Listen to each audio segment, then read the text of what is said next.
All right, and we are back here on the GSMC Football Podcast. And for the third part of the show, we're going to now preview the two Saturday wildcard matchups. We got the Chargers and the Texans, and the Steelers and the Ravens. So Chargers-Texans, that'll be 4:30 p.m. Eastern Time on CBS. I believe Iron Eagle will be calling that game. And then we got the Amazon Prime game. So make sure, you know someone that has Prime if you don't have it.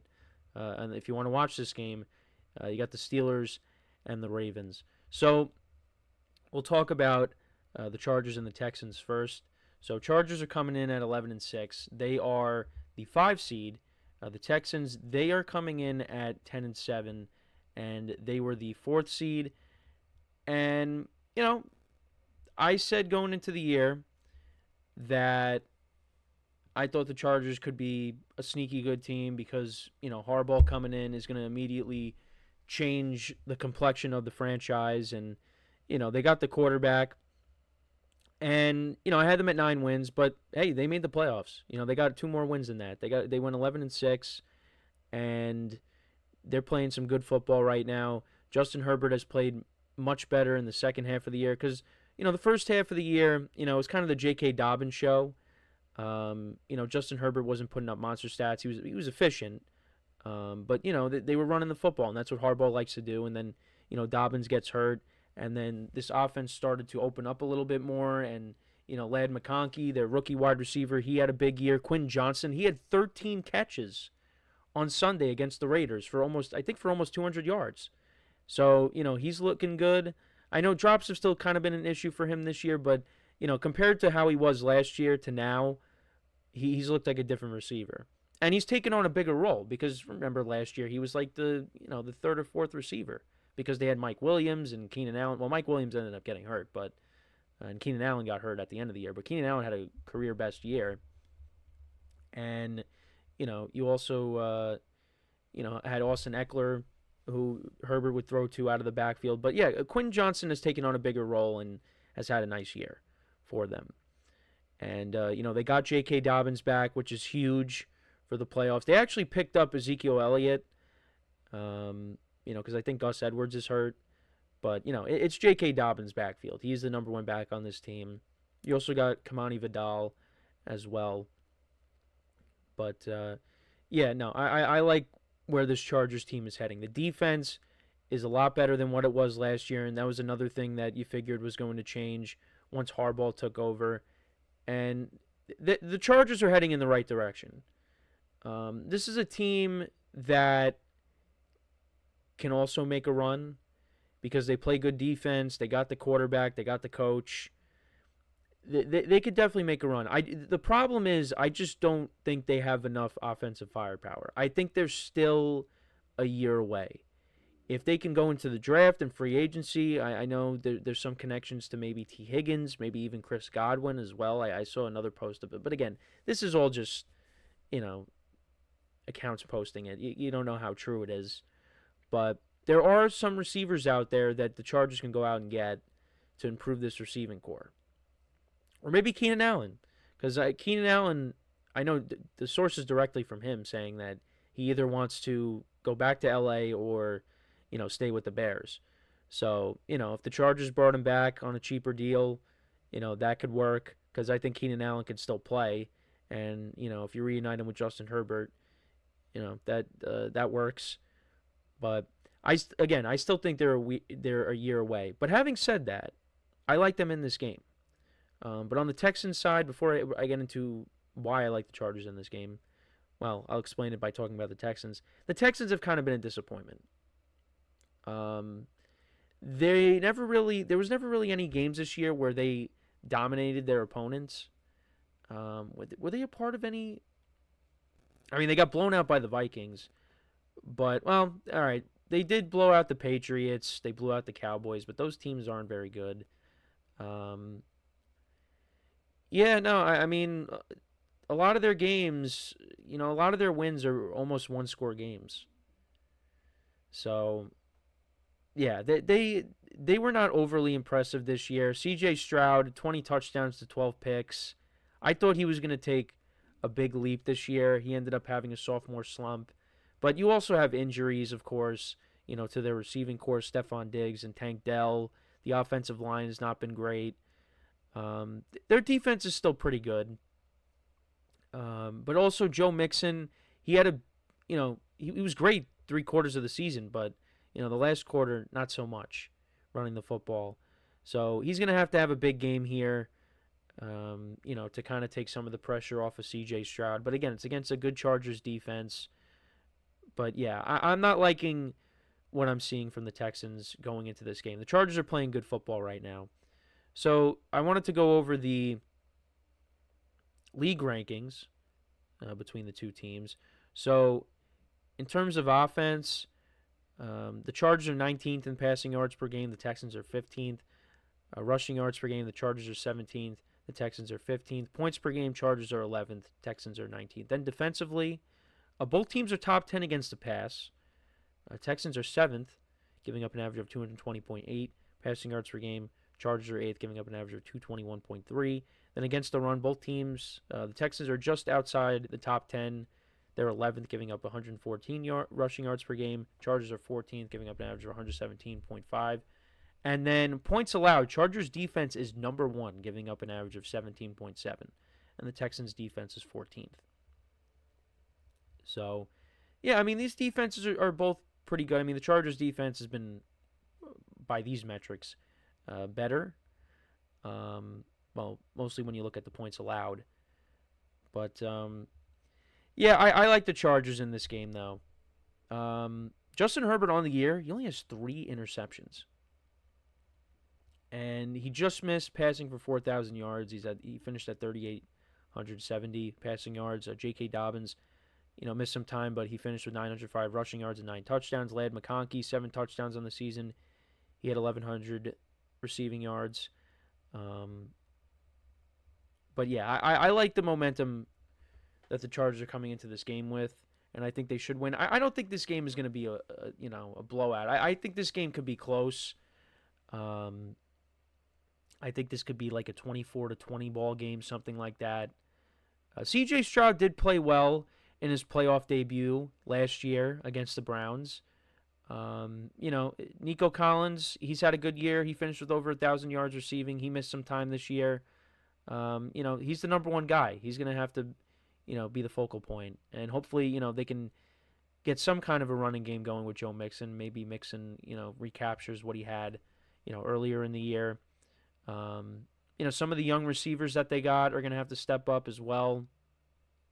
So, yeah, but I favor the Chargers in this matchup. I think they should win, and I got them winning it. But I think it'll be a close ball game. So I like the Chargers. And then we move on to the night game. But let me know what you guys think, though. Who do you think wins that game? We move on to the night game. So we got the Steelers and the Ravens. This will be the grudge match with Sylvester Stallone and Robert De Niro, if you've ever seen that. I think when was it? That movie came out in like 2013. Oh, nope, spoiler. Didn't want to show that. Oh, actually, I guess I don't have a thing for this. I thought I included one. I guess not. Anyways, I apologize for that. So you saw my bracket. Great. Anyways, yeah, so this is the grudge match. Both teams split the season series. The Steelers winning the first matchup 18-16, and the Ravens winning the second matchup 34-17. Now, the Steelers are 9.5-point underdogs in this game. They're coming in on a 4-game losing streak.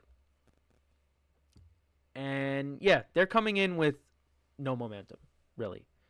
Last year, they ended the year on a 3-game winning streak. They ended up losing to the Bills. Maybe the opposite happens.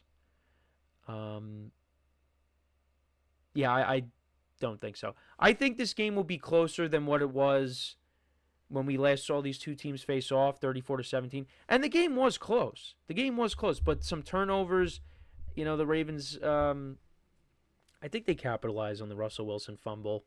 Because, the Steelers were going for the lead, and then, Russell Wilson ended up fumbling, and I think the Ravens capitalized. Like I said, I think the Ravens capitalized on that. But Derrick Henry had a big game. The Steelers did a good job at holding them down in the first matchup, and he fumbled on the first play in the first matchup, and that turned into 3 points for the Steelers. But he did score a touchdown. He didn't score a touchdown in the last matchup, but like I said, had a big game, had a couple of big runs. Lamar Jackson had a good game. There's going to be no Zay Flowers for this matchup, so that's a big loss for the Ravens there. So other guys are going to have to step up. Mark Andrews, the Steelers have a problem covering, so I expect him to be heavily involved.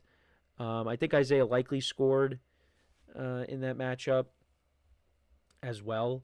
So the tight ends are going to be heavily involved. And then, of course, you got Derrick Henry and Lamar Jackson who can both run the football as well. Is this a year that Mike Tomlin can finally win a playoff game and we can, forget about this long playoff win drought that they've had? I don't know. It's going to be tough. It's going to be a tall task. And the Steelers, they were in such a good position. They were 10-3. They were leading the division. It looked like, hey, they were going to, finish it off and they would be hosting a home playoff game. But then just that tough part of their schedule reared its ugly head. And they lost to 3 very good teams. They lost to a Bengals team that was desperate, that needed to win to make the playoffs. Or at least give them a chance to make the playoffs. And they lost all 4 games. And the offense has not looked great. They're turning the ball over. The defense doesn't seem to really be getting any pressure on these quarterbacks. It's not looking good right now.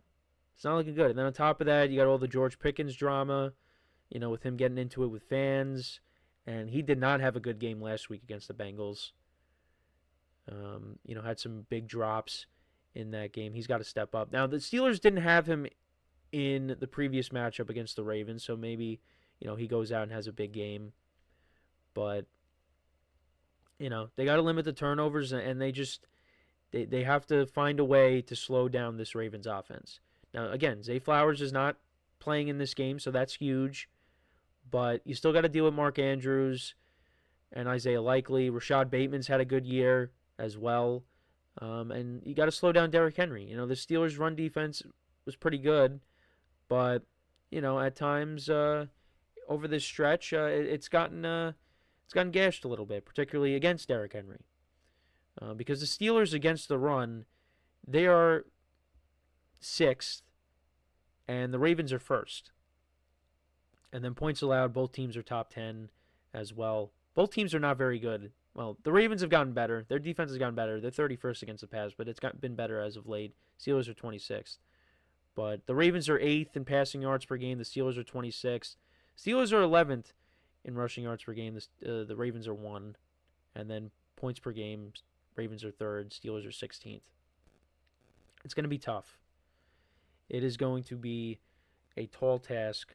But there's some snow in the forecast. It's going to be 36 degrees, so we'll see how that plays a factor.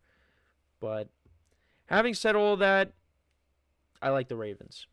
I like the Ravens in this game. I can't, again, similar to Josh Allen against the Broncos, I just can't see Lamar Jackson losing this game.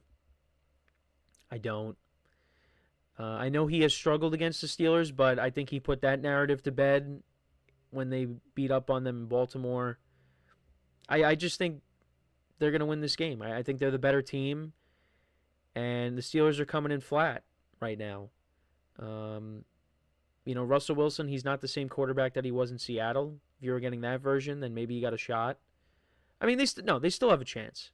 They still have a shot.